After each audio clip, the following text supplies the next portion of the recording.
Let me start putting up the information and let's get into the class. The question from last week, first, well, 2 weeks ago first. Sure. Uh, you had said there were 4 ways to write God's name and numerical values. I have 45, 53, and 72, but I missed the fourth one. Okay, actually it's relevant to tonight as well, right? There's generally speaking four different ways that, God expresses himself, right? And there are four names. So let me make this a little bit smaller. How does that work? Not it became bigger. Okay, let's just get on with this.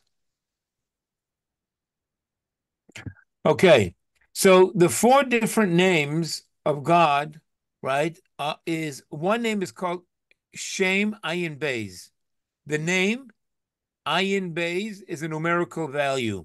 So we've talked about this, I think, a teeny little bit already in the past classes, and that is that in Judaism, and specifically in Kabbalah, numbers are very significant. Math and numbers are very significant. They represent certain very real energies. So there are many different ways to spell out God's name, right? God's name essentially is a yud and a hey and a vav and a hey, right? You all familiar with that? Yeah. Yes. Okay. Yeah. So I don't have to post it. Okay. Do I have to post it? No. Okay. Let me do this. Okay, forget it.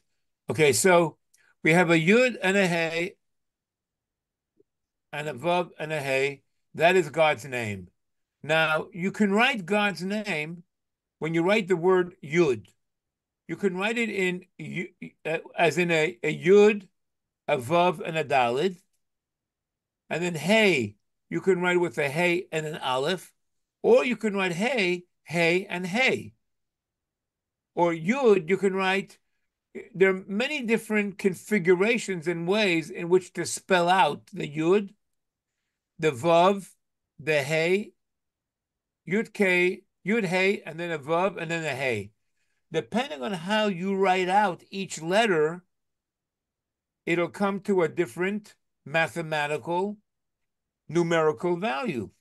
So there are four different ways in which to write God's name, and the different ways end up becoming the different essential names of God. One is God's name of 72. The other one is God's name of 63.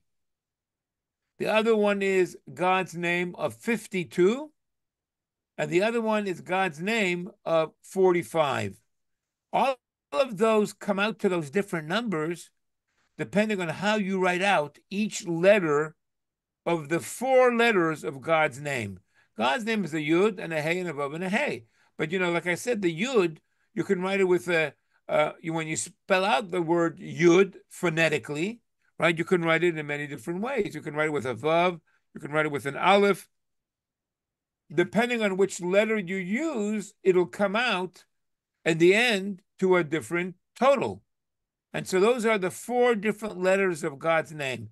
Each name of God represents a different level and a different expression of God. So, like, for example, if somebody is called stupid, well, they could be stupid in some area of life. And that same person is called smart. Well, they can be smart in another area of life. And they can be called fat. They could be fat. That's another part of their life. They can be called strong. That's another part of their life.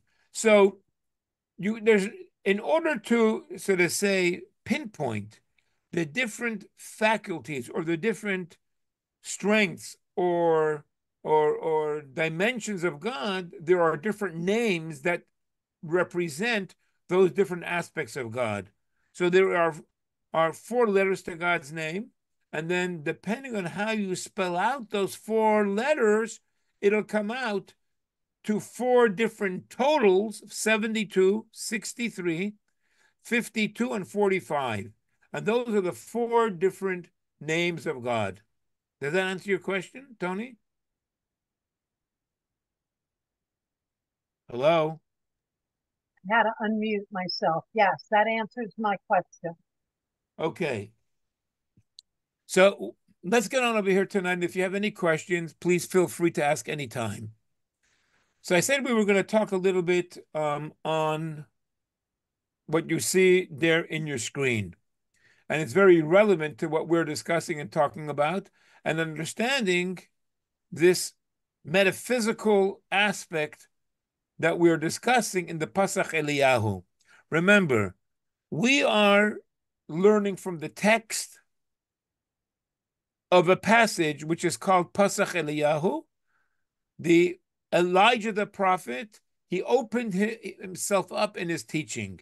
And we said the Patach Eliyahu was very powerful to be said when you're bored, to be said at graves, to be said before prayer, to be said, well, we said it has a tremendous power, this passage of the Zohar.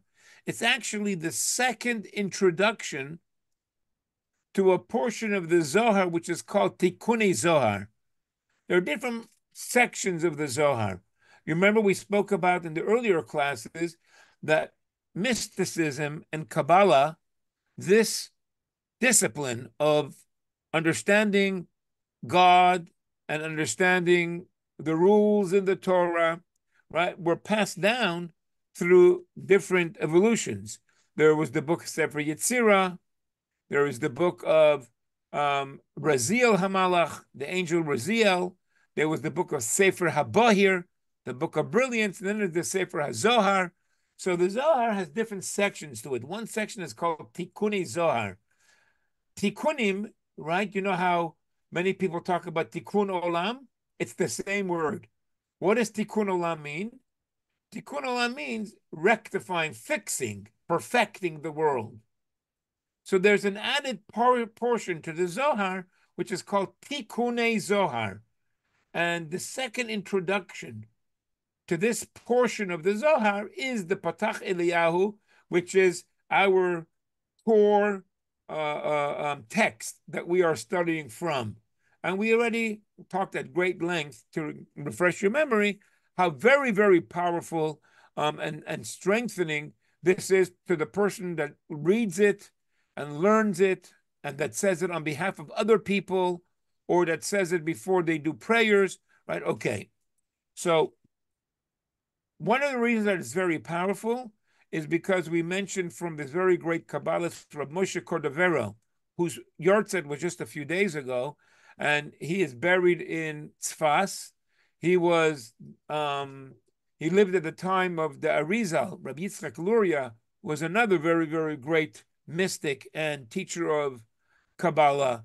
So in the beginning, the Arizal was a student of Rabbi Moshe Cordovero, Rabbi Moshe from Cordoba. And so Rabbi Moshe Cordovero, he says one of the very, very important reasons that this is so powerful, this Pasach Eleh, because it contains the majority of the substance of everything that is written in Kabbalah, right? So it's very, very powerful. Okay, so one of the things we're going to be talking about is who is God and how does God interact or create the world or relate with people or with the universe or with angels.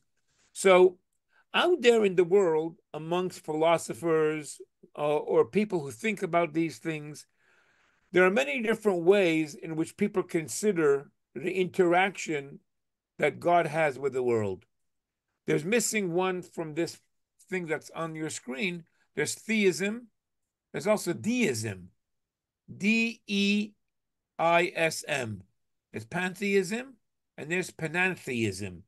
These are the different ways in which people consider that God interacts or doesn't interact with the world. Okay, so there is deism. What is deism? Who knows what deism is?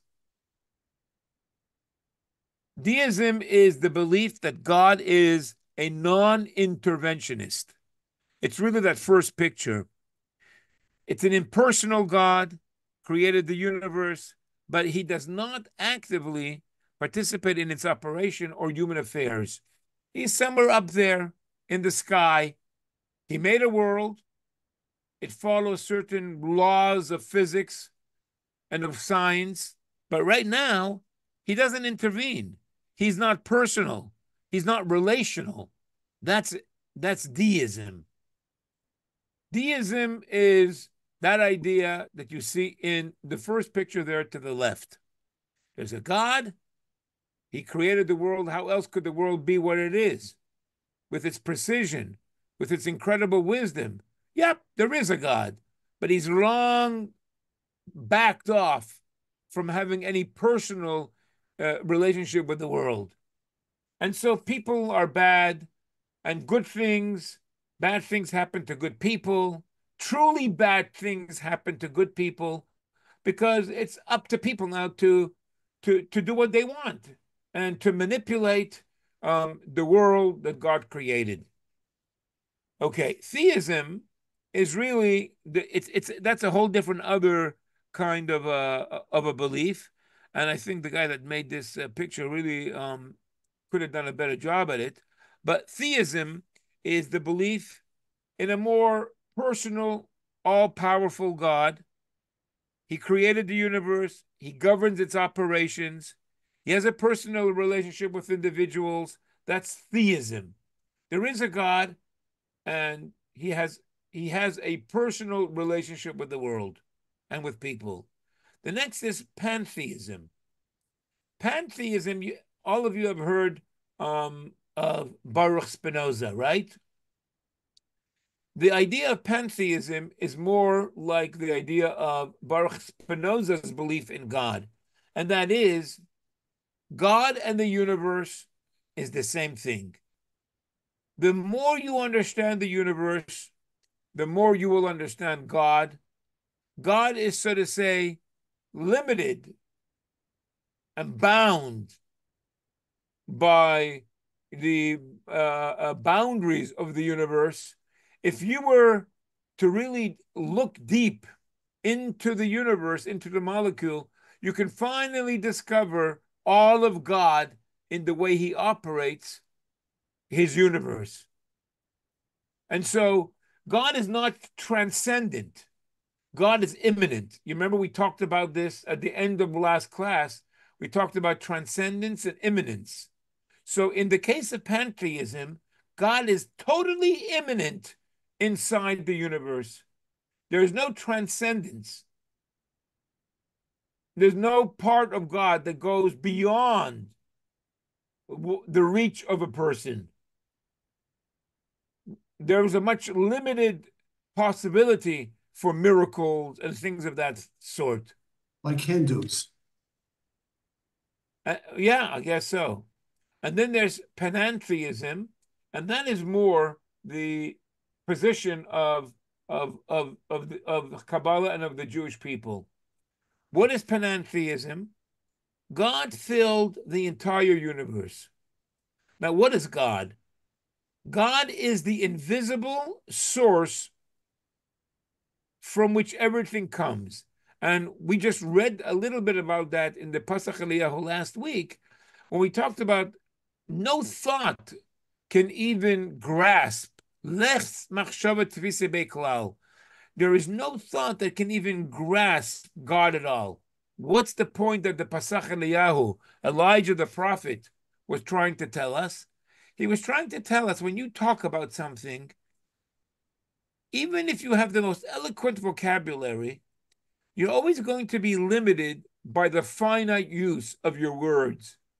And there's always a limit to how much and what you can describe with your words. But you would think that in your mind, your imagination can go much further, and maybe in your imagination, you can grasp and sort of say, get a bit of an understanding of God. So therefore, we started out reading last week, God is so transcendent that not even your mind, which is a faculty of your consciousness that goes beyond the limitations of your vocabulary, could ever understand and come close to appreciating what is God. And that's panentheism. Panentheism is that God is the invisible force that was always and that is everywhere. Then God decided to make a little area that he would dedicate to creating the universe, you and me. And in order to do that, he withdrew the intensity of his identity, right? God is too overwhelming. He's too powerful in his force.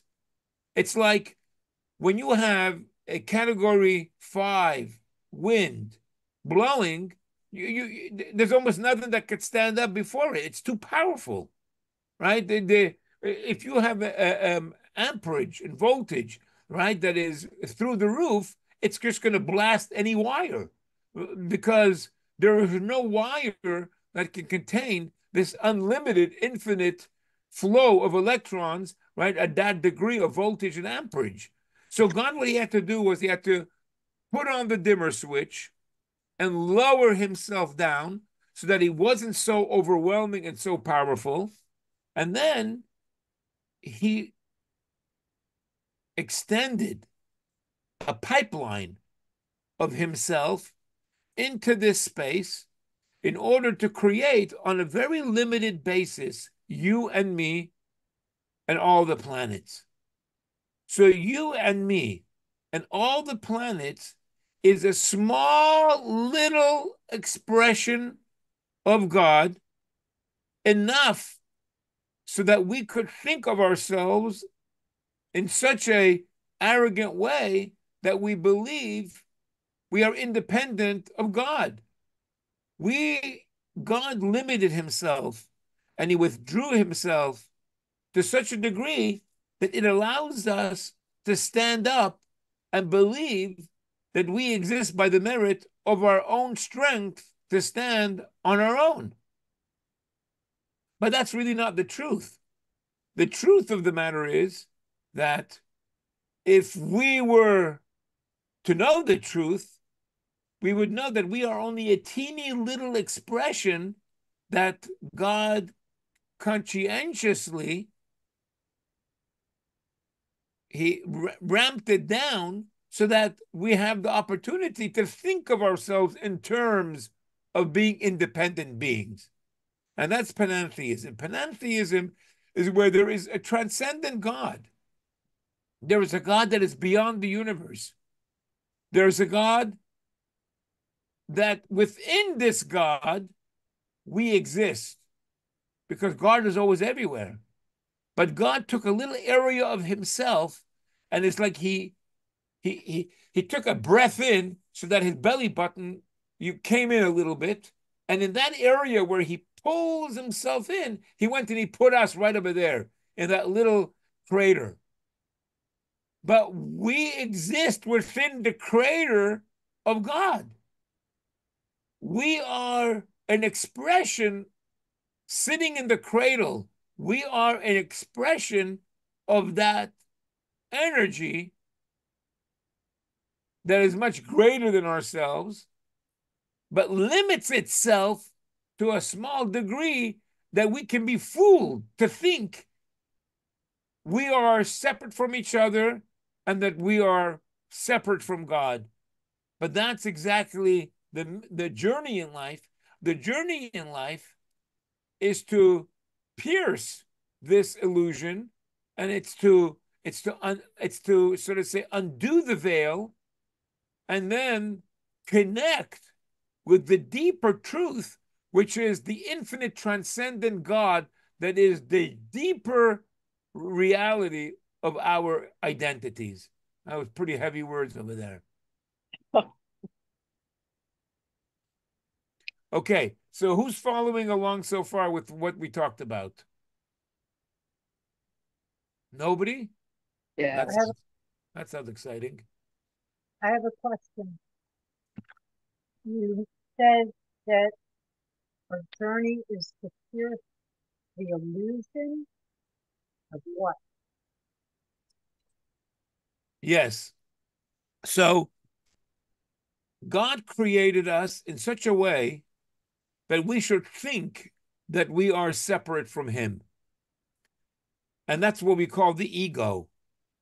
And that's where we get all the questions from. And that's where we think that we are separate from each other. And God created us in this kind of a way so that through our effort, we will be able to realize this, so to say, mission.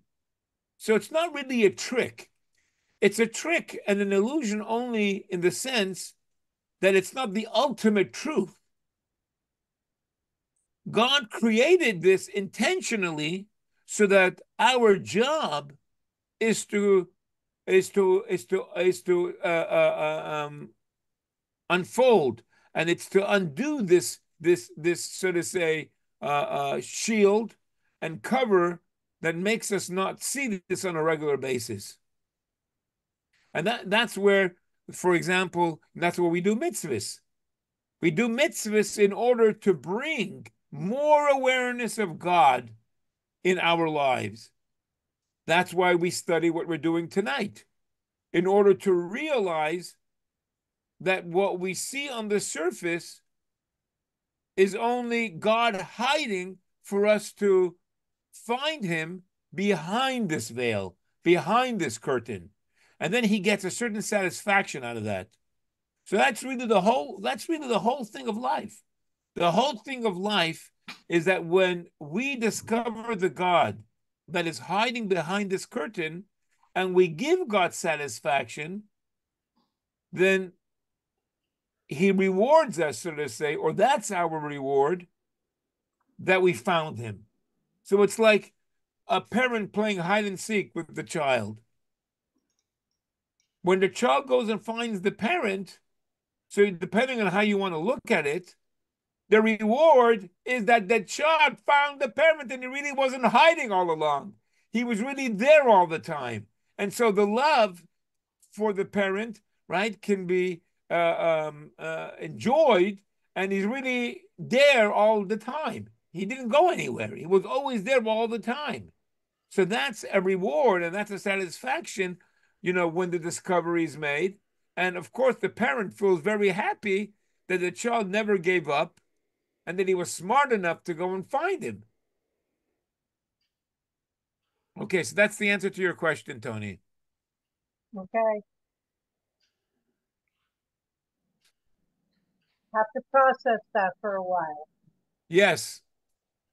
These are all pretty heavy things and heavy stuff we're talking about. Okay. So what did we start with last week? Let's do the bold black, right? We said the bold black is the actual text of the Patach Eliyahu, and then this is a little bit of a commentary. So let's just go over the black and then go on with the next black. Eternal hidden master of the world. In Hebrew, that is Riboin Kol Ha'olamim. And so the question is asked, why does this portion of the Zohar describe God as Ribon, master of the world? There's so many other ways to describe God. One of the explanations is that the word Ribon, its numerical value equals all the four names of God plus 26. The four names of God, when you take 72 and 63 and 52 and 45, which is the four different ways to spell out God's name, and the original number 26, which is the numerical value of the name of God, Yud Hey Vav Hey is 26, it comes out to the word Ribon in Hebrew. So what Eliyahu is hiding in his words, and the reason why the Zohar is telling us this, because after all, this is a book of secrets. This is a book where it gives us deep, right messages. What we're referring to over here in talking about the master of the world, we're talking about the essence of the essence. We're talking about it all four names, all 26, everything about God. God, you are he whose unity is infinite and absolute. What does it mean that God's unity is infinite and absolute? Okay, let's say we had over here diamonds. One was a little cleaner, one was a little bit dirtier, right? They had different grades, but they're all diamonds. And so I count them. I have 1 diamond, 2 diamonds, 3 diamonds, 4 diamonds, 5 diamonds, right? Because they're all within the same category of diamonds. One, right? When I say one, right away, that gives the impression of I'm waiting for number two. But what we're saying as far as God goes is that God's oneness can't even be described as number one, because one would mean that it's perhaps a chance for two. But God has no two. There is no two that could be in the same category as this one. And therefore, God's oneness is a unity. It's a oneness which is beyond any other kind of oneness. It's an infinite, and it's an absolute, and it's an indivisible kind of oneness. That's the kind of God we're going to be talking about.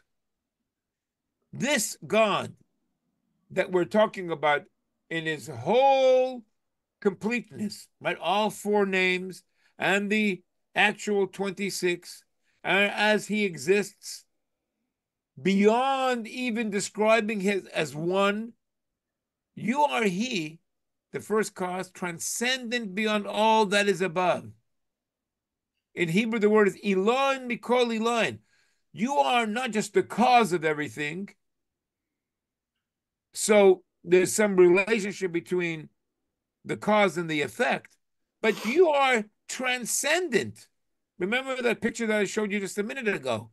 You are, you in your essence, you are transcendent beyond anything that could even be described as the cause for everything. You are concealed behind all that is concealed. You go beyond even being able to be described as something that is concealed. No thought whatsoever can grasp you, right? That we talked about a minute ago.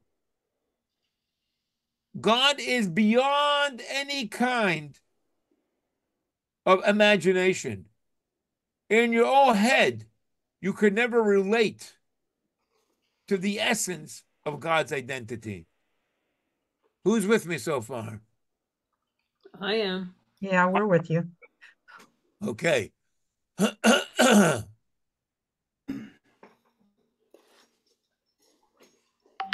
Okay, I don't remember if we did all this last time, but let's do it. Okay.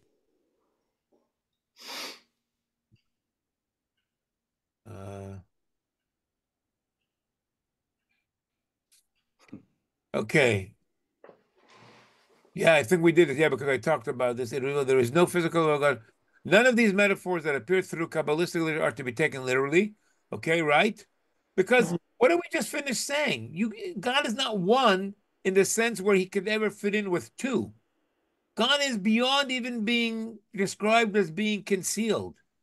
God is beyond being able, the essence of God's energy is an energy that anything that you could imagine, God is way, way, way better and more than anything of that.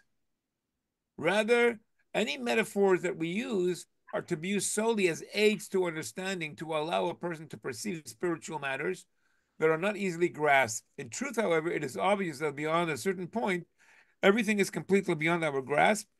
This is the meaning of no thought whatsoever can grasp you. Okay. So let's put up this other picture over here. Let me first read this. But you are he who brought forth 10 rectifications. We call them the 10 sfirot of Atzilut. Okay, so the word rectifications is the same word in Hebrew as tikkun olam, asar tikkunim, or it's the same word as tikkunei zohar. right? Tikkun means to rectify, to perfect, to improve, to make better, right? So out of this nothingness of God, it's only nothing because we can't relate to it, but it's the real thing. We, in truth, are the nothing in comparison to God. But from our perspective, that everything has to be concrete and materialistic, we're calling God the nothing, right? So that's in Hebrew. We'll get to that maybe later on. Ex nihilo. In Hebrew is yesh ma'ayin. Something out of nothing. We are the something that was created out of nothing. But in Kabbalah, it explains the truth of the matter is just the opposite. God is the something, He's the real thing, and we are so minuscule and nothing in comparison to Him. So it depends from which perspective we're talking about. That is the kind of description that we use. So God is the one that brought forth 10 rectifications. He decided to create 10 different tools. Let me see if I can bring that up.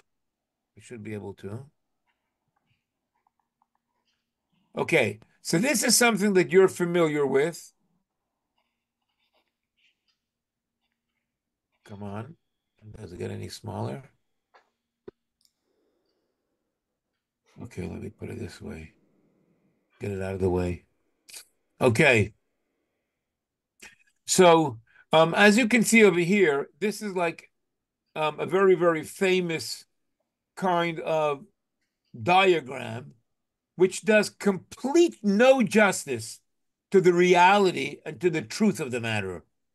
But it's just a way to show us that the 10 different rectifications, the 10 different sfirot, right? So we said they're called 10 rectifications because it is through these tools that God rectifies and perfects and creates the world. They're also called sefirot. Why sefirot?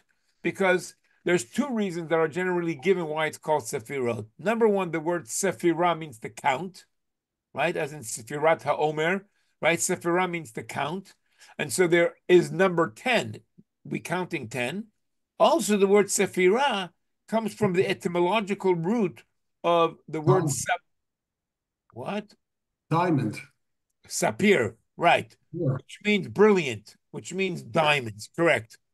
So these 10 different Sephirot, right? These 10 different things that we count in the number 10, which are the diamonds of brilliance through which God flows the energy of the universe, you see right here in front of you.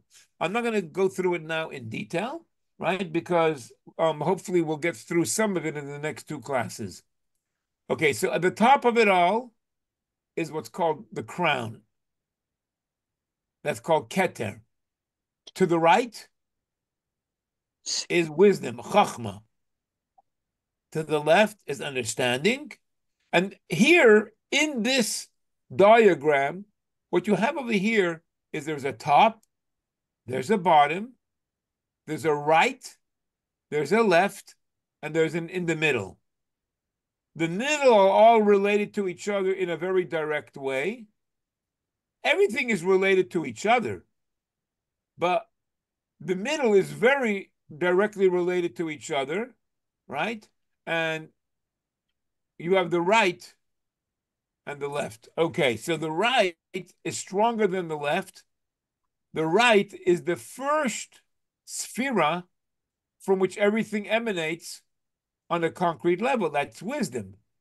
The wisdom then expresses itself and is broken down by understanding. And then this intellect that started out with wisdom and then breaks itself down.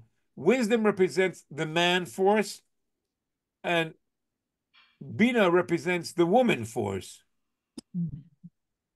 That's why, for example, right? So, yeah, anyway, let's not get into examples right now. Get off the subject.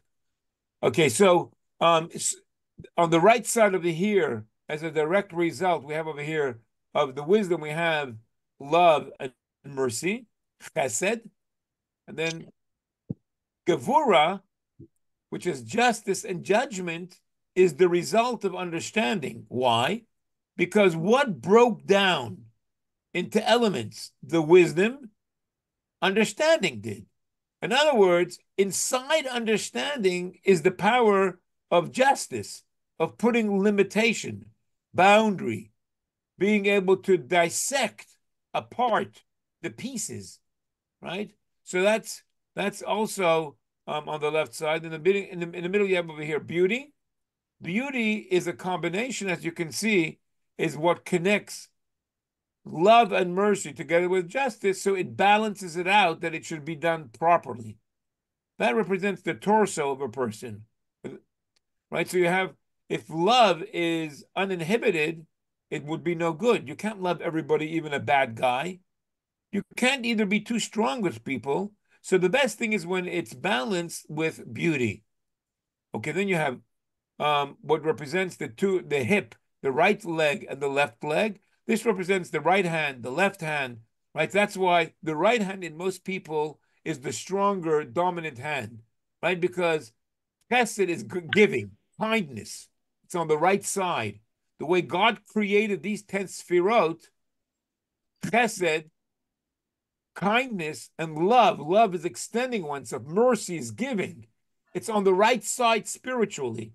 So therefore, since this is the background to the creation of a human being, the right side in most people is the stronger, the dominant hand, because it's on the right side. It's where love and mercy is. And left is usually the one that's weaker and it's more limiting, it's more withdrawn, right? So that's Gevura. Then you have Netzach and Hod, Yesod here in the middle, right? This is connected to the highest levels. This actually represents, right, the culmination of everything. And this in the human, oh gosh, what's the word there?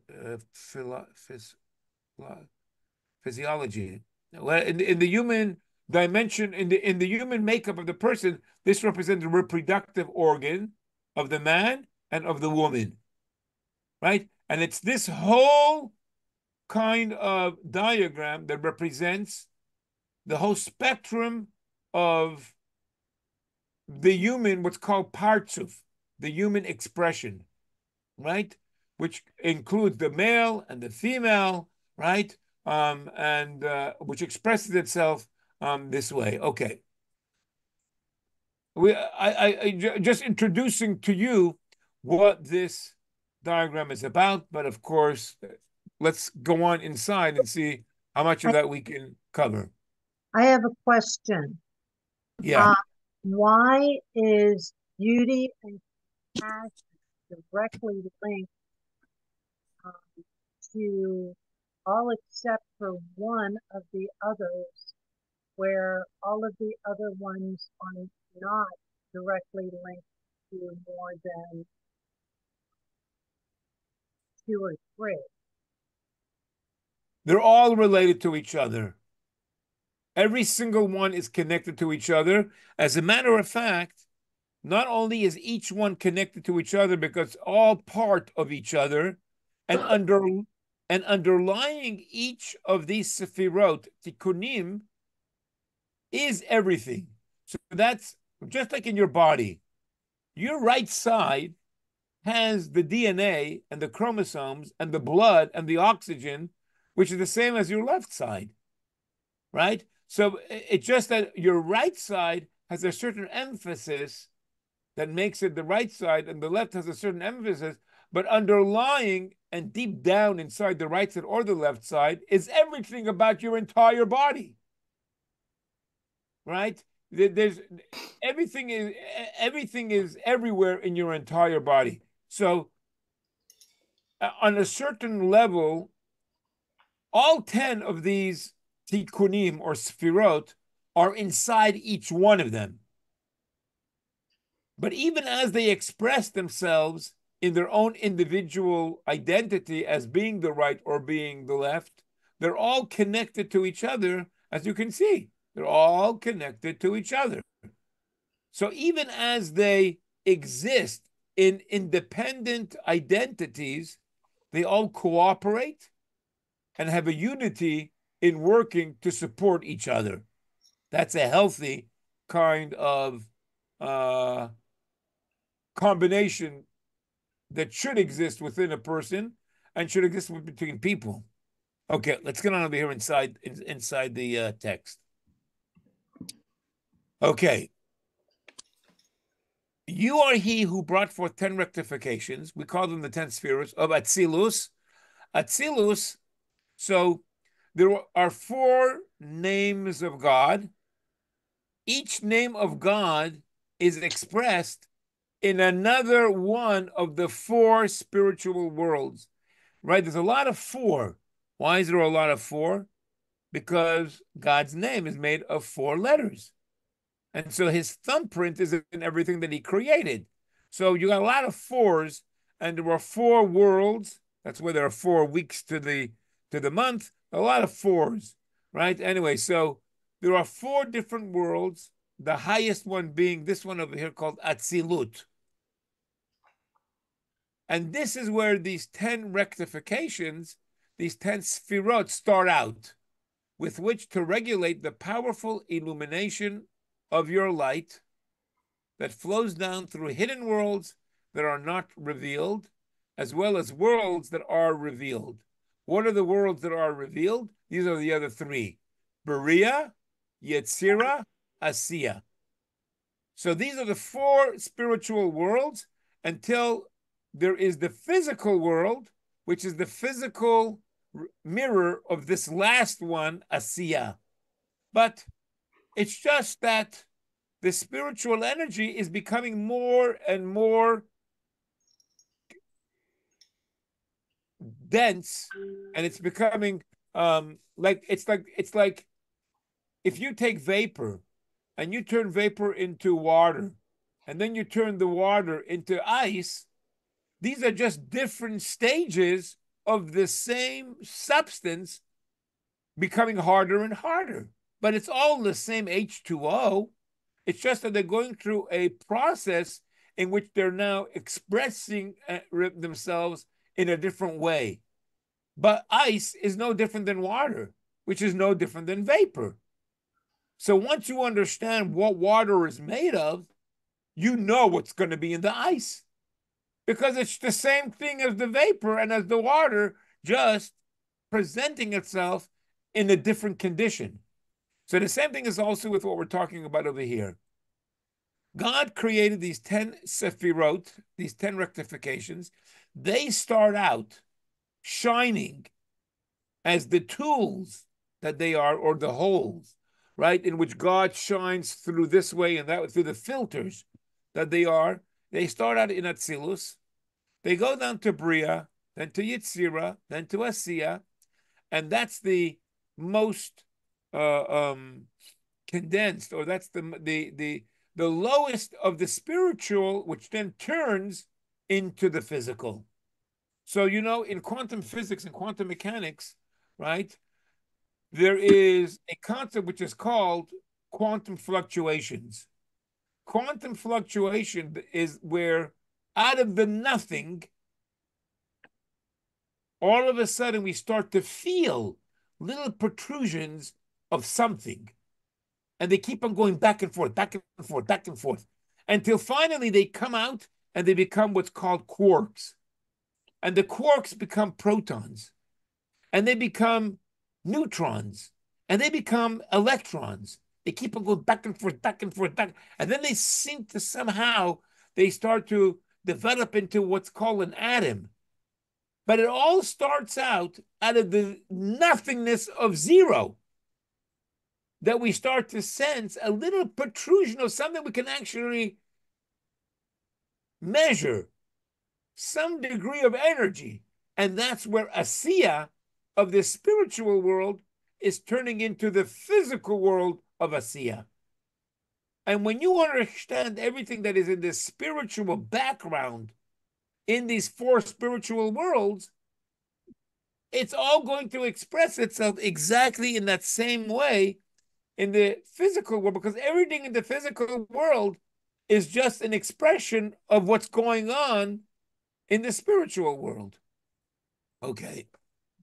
So that's why, for example, let's go through this first. As Elijah continues his discourse, it will become clear that it is through the Sfirot that God constricts his light and thereby gives man the ability to receive the ultimate gift of existence from him. If God did not restrict his light, like I said before with the example of the tornado, or if you were standing in front of the sun and you open your eyes, it would turn black. You wouldn't have any light. You wouldn't even be able to use your eyes. It would be too much. It would be too overwhelming, too powerful. But it's only because God in his kindness restricts his light. This gives us a chance to be able to experience his light. As such, the Sfirot act variously as filters, garments, or vessels for the infinite light that fills them.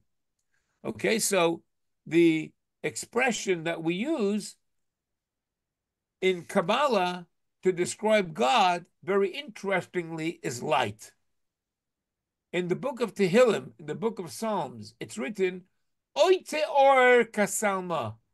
God envelops, encloses himself in light like a clothing. So in order for us to somehow find a way to relate to God, one of the metaphors, remember what we said before, it's only a metaphor, that the Torah gives us to understand God is by describing him as light. And if anybody of you are familiar with science and Einstein, we know that of everything that is in this universe, the most sublime and the most unusual creation that exists in this physical world is light. The entire theory of special relativity is based on the idea that light is the fastest thing that exists, and it doesn't matter who you are or how fast you are going, light will always travel in front of you at the speed of light. Even if you were traveling 99.9% the speed of light, right, and you were going by, right, when you're traveling 60 miles an hour and another car is going in front of you 70 miles an hour, the car that is going 70 miles an hour at your side is going 10 miles faster than you because you're going 60 miles an hour. Light doesn't work that way. You can be going 99% the speed of light. Light will go by you at the speed of light. Hard to grasp that, but that's the reality. Light is a very, very funny kind of a thing. Light is timeless. Photons, which are the packages that contain the electromagnetic energy of light, is timeless, right? These are words that are hard to understand if you're not, familiar with it. It's timeless. There is no time for light. It doesn't exist as far as a photon goes, right? So when we're talking about God, we're saying that he had to express himself through filters and garments and vessels in order for us to get some appreciation and experience of God. The spheres are actually the basic conceptual model or structure called here a body that underlies all creation. The reason why the human being, we're going to just use the human being right now as an example, animals, trees, but let's stay with something we can relate to a little bit better and easier. The reason why human beings are designed the way they are is because Kabbalah tells us this is the way God decided to express his light, and exactly in that configuration, with a top, with a right, with a left, with a middle, with two sides at the bottom. They allow us to speak about God's immanence in his creation, what he does, without referring directly to what he is, which, as we said before, is not only prohibited, but impossible. It is in this sense that the Sfirot are the keys to such expressions in the Torah as God's eyes, God's ears, God's hand. Does God have a hand? Of course not. Does God have an ear? Of course not. Does God have eyes? Of course not. The eyes are just here. The eyes are limited in what spectrum of electromagnetic waves it can detect. The eyes can close and the eyes can get ruined. God doesn't have that way of looking and of knowing. The same thing also with his ears and with his hand. But because God created us in the way we are, so to give us a little bit of an appreciation that we can relate as babies before we grow a little bit more mature in what God sees and in what God hears, we use the example of eyes and ears and hand. If God created an eye, you think he doesn't see? If he created the possibility to see, that means he has within himself that possibility that he implanted within us. And he had to have seen what he was doing in order to make that we could be able to see. If he was blind, how would he be able to know what he's creating? Or if he didn't have the capacity to see, how could he put it in us? So these are just metaphors, for they tell us about God's actions. These anthropomorphisms are in no way meant to refer to God himself, but to the way we experience him in his creation. God himself is beyond any way we could ever describe or understand him. God is infinite. God is way more than anything we can imagine. If there's any little way that we can appreciate God, we use these examples. For sure, God sees. For sure, God is loving. For sure, God is merciful. For sure, we use these examples that we can relate to, but we need to understand in the same sentence and in the same breath that is way more than that. The hidden worlds that are not revealed, which include this very high level called Adam Kadmon, and the many worlds that emanate from its ears, nose, and mouth, as well as its hair, right? These are all beyond even the first world, which is Atzilus. This Adam Kadmon means the primordial man. The primordial man is the concealed 10 Sfirot even before the 10 Sfirot exist in the first world of Atzilut. In order for the 10 Sfirot, the 10 rectifications, to express itself in that first world of Atzilut, God had to first think about it in his head, so to say. The thinking about is already the beginning of creation, of those 10 rectifications and 10 Sfirot. The thinking about this kind of configuration is the Adam Kadmon, is the primordial man. Indeed, it is through these, the 10 Sfirot of each universe, that you are hidden from human beings, so they can exist and not be overwhelmed by your light. Okay, so that's the actual text of the Patach Eliyahu. We'll have to leave the explanation to this, God willing, for next week, right? And what are we going on here in the Patach Eliyahu saying?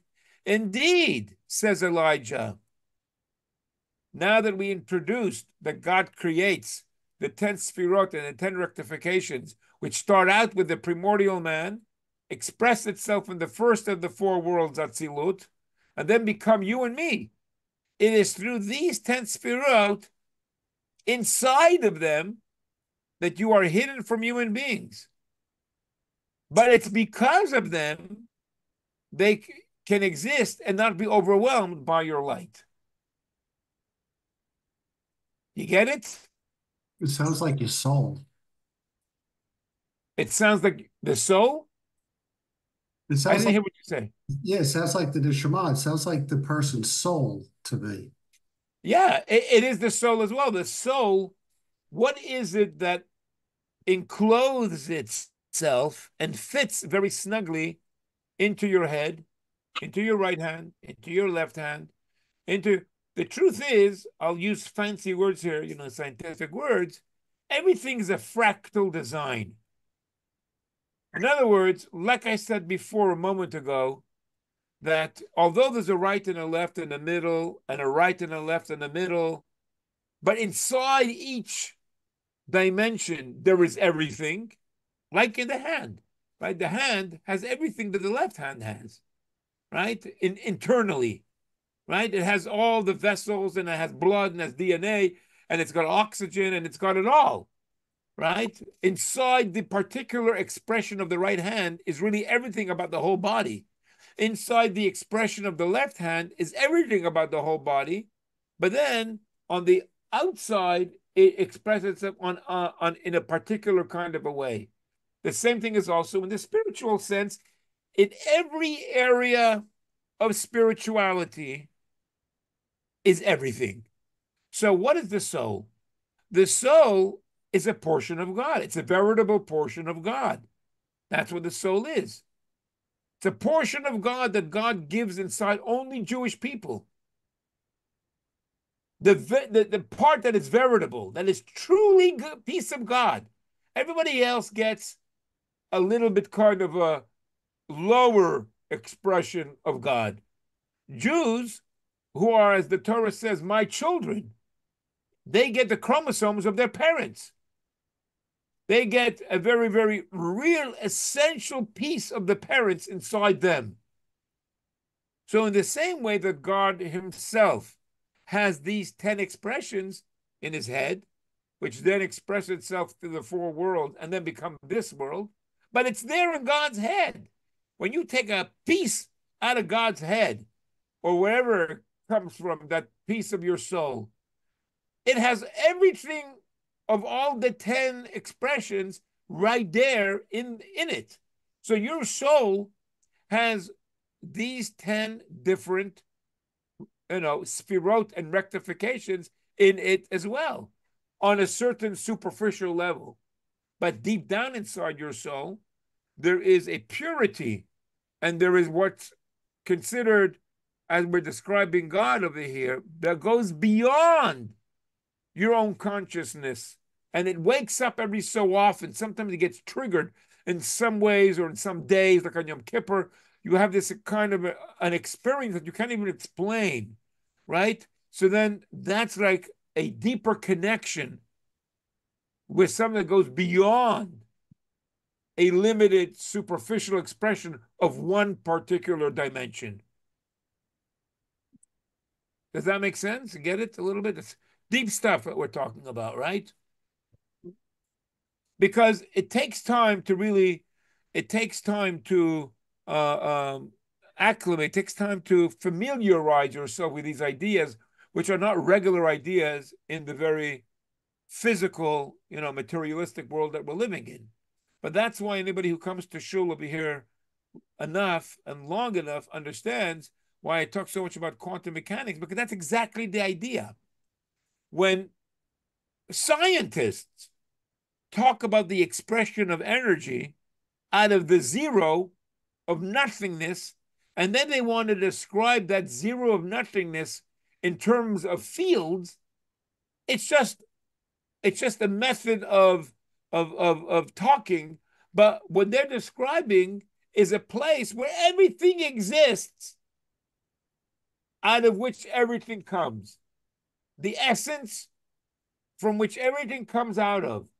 That invisible that starts to fluctuate in these quantum fluctuations. That's the essence of your soul. The essence of your soul, you get a little bit of a taste of it when you really, really enjoy something. When you really, really enjoy something, it's like an overwhelming kind of global experience of your whole body, your whole life. But sometimes, it can be overwhelming. sometimes sadness, it could be that way, sometimes pleasure, sometimes happiness. It could be too much, right? So, but when the soul leaves the body, then, and it goes to Gan Eden, whoever was with me on my course journey of the soul, and we talked about the pleasure, the appreciation, the reward is beyond anything that a person can imagine in this physical existence. So, in answer to your question, Yaakov, that yes, the soul is the same thing, like the body. The body is an expression of the soul, which is an expression of God. It's a piece of God. And we're just talking about right now what's going on in God. And we talked about in the beginning panentheism, right? There is God, then there's the little piece, and then there's the piece of God which expresses itself through these 10 rectifications, these 10 sphirot. That whole picture exists within ourselves since we have a piece of God inside us. And so that means that there's a lot deeper that we can access. That means that the world is much more than what appears on the surface. That means that, as we started out the class, when a person makes less of themselves, less ego of themselves, and they try to do away with what makes them a particular expression of one identity, and they start to sort of say access where we are all one, then you are able to experience, right, much more than what the limited, finite ego and expression that separates us, right? That's when you can have a much greater and a deeper and a broader and a wider experience of each other and of life. Okay, anyway, that's the story. I want to turn this into a marital kind of counseling, right? That's why people who pull apart and are only thinking of themselves, right, can't get very far. But when you find a way to find the common ground, right, and you find there's always going to be way more in the overall experience of each other. So it's like a bit of a irony and a bit of counterintuitive, but the less you make of yourself, the more you give of yourself, the greater you will become.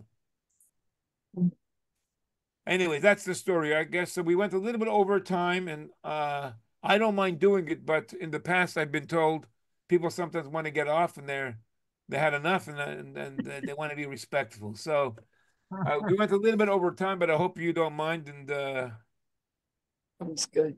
it was worth it. Okay, so I'm going to post our class, and if, like I said, and the other time, if you want to discuss, ask, or whatever it is, listen to the class and yeah, and enjoy. Okay, that's Thank it. Have a good night.